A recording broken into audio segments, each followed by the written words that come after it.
ပရိသတ်များအားလုံးပဲမင်္ဂလာပါရှင်နှင်း Audio Board Channel လေးကနေကြိုဆိုလိုက်ပါတယ် Channel လေးကိုအားပေးနေကြတဲ့ပရိသတ်များအားလုံးကိုယ်စိတ်နှလုံးသားရချမ်းမြေ့ကြပါစေရှင် Channel လေးကိုမနာဆင်ခင်မှာ Like and Subscribe လေးပေးသွားဖို့နဲ့ Notification Bell လေးကိုနှိပ်သွားပေးဖို့တောင်းဆိုပါရစေရှင်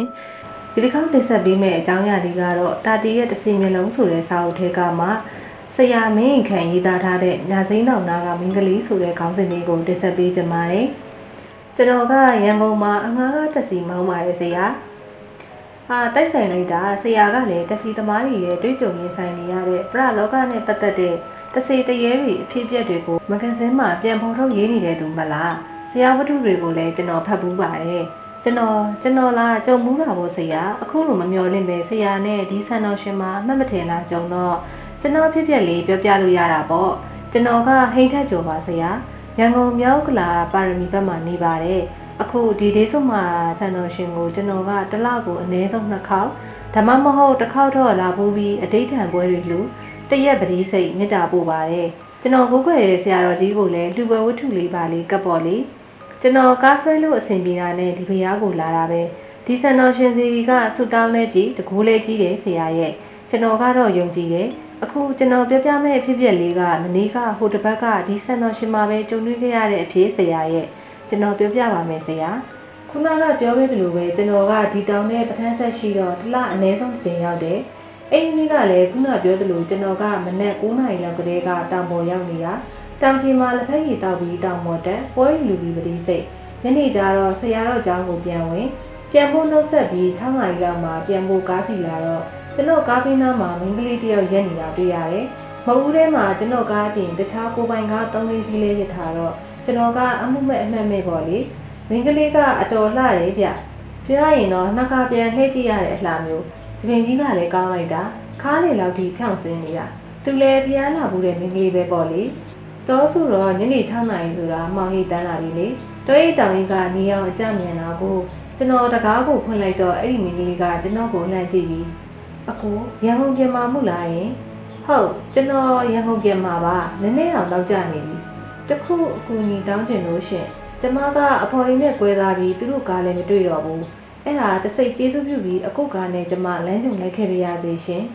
်အော်လမ်းကြုံတာကတော့တင်ခေါ်သွားလို့ရပါတယ်ဒါပေမဲ့ကျွန်တော်ကတယောက်တည်းပြန်มา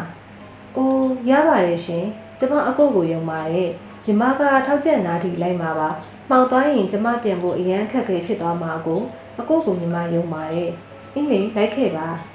အဲ့ဒါလည်းပဲတူတူပြောရရင်ကျွန်တော်နဲ့အတူအဲ့ဒီမင်းကလေးပါလာတယ်ဆိုပါတော့ထူးခြားတာကမင်းမချောလေးကကျွန်တော်နဲ့အတူရှေ့ဘက်ကမ်းမှာထိုင်တာမဟုတ်ပဲနောက်ခန်းမှာထိုင်တာ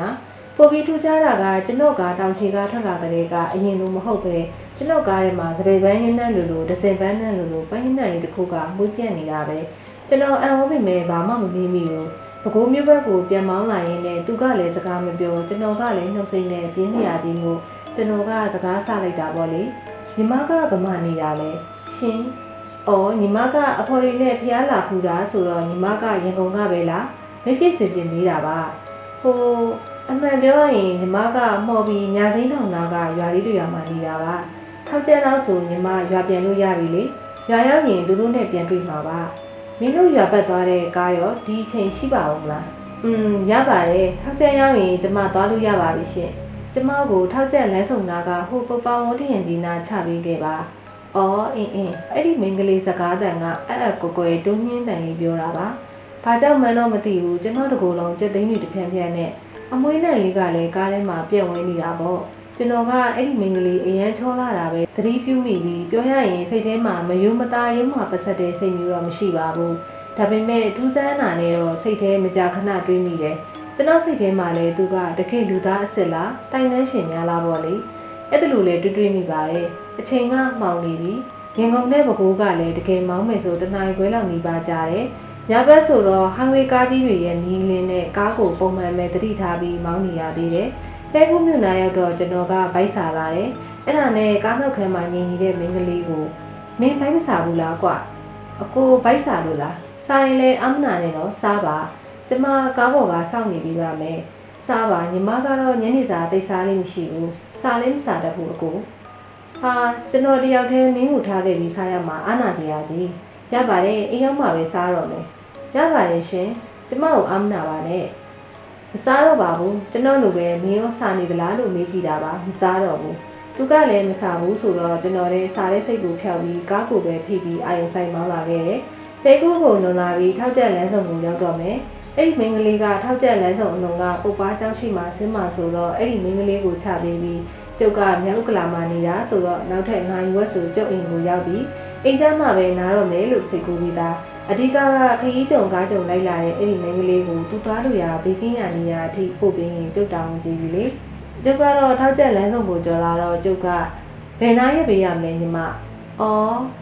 ဟိုအုတ်တိုင်းကြီးအဝင်ဝါအလုံးတစ်ပင်ကြီးအောက်ဆိုရပါပြီရှင်ကိုအရင်ကျေးဇူးတင်ပါတယ်ရပါတယ်ညီမရဲ့အထမ်းဆက်တွေမို့ကူညီခွင့်ရတာပါဒါထက်ညီမကဒေးစုမာတာကိုခုလိုပဲမကြခဏဖျားတော့ဟုတ်သလားကျမတို့က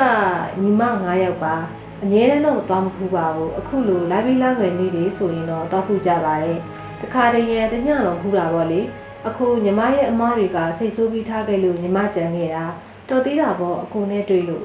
ရပြီအကိုကျေးဇူးတင်ပါတယ်ရှင်ညီမကိုအကိုကအခုလိုစောင့်ရှောက်တဲ့အတွက်ညီမကျေးဇူးဆက်ပြရစေဟာရပါတယ်ညီမနေပါဆရာရဲ့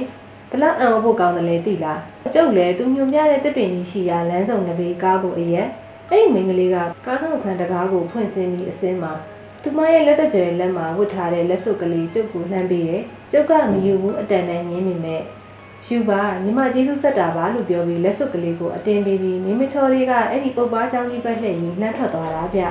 ကျုပ်လည်းတအံတော်နဲ့ကားကိုမောင်းထွက်ခဲ့ရတာပေါ့ဘိန်းလေး9ဘိန်းလိမ့်ပြီးမှတတိယလိုလှည့်ကြည့်မိလိုက်တော့ခုနလေးတင်ကားပေါ်မှာဆင်းသွားတဲ့မိန်းကလေးရဲ့အရေးရောင်ကိုလုံးဝမတွေ့ရတော့ဘူးကားမင်းရောင်လေးအောက်မှာဘယ်သူမှရှိမနေဘူးရှင်းလို့လင်းလို့အဲ့ဒီမှာကျုပ်တကူလုံးတသိန်းဝင်းကြီးနေတကူလုံးတမြတ်မြတ်နဲ့ဘယ်ကားဘလို့ဝင်လာတဲ့ကြောက်စိမ်နဲ့မသိရဲကားကိုဒုံဆိုင်မောင်းမိခဲ့တာ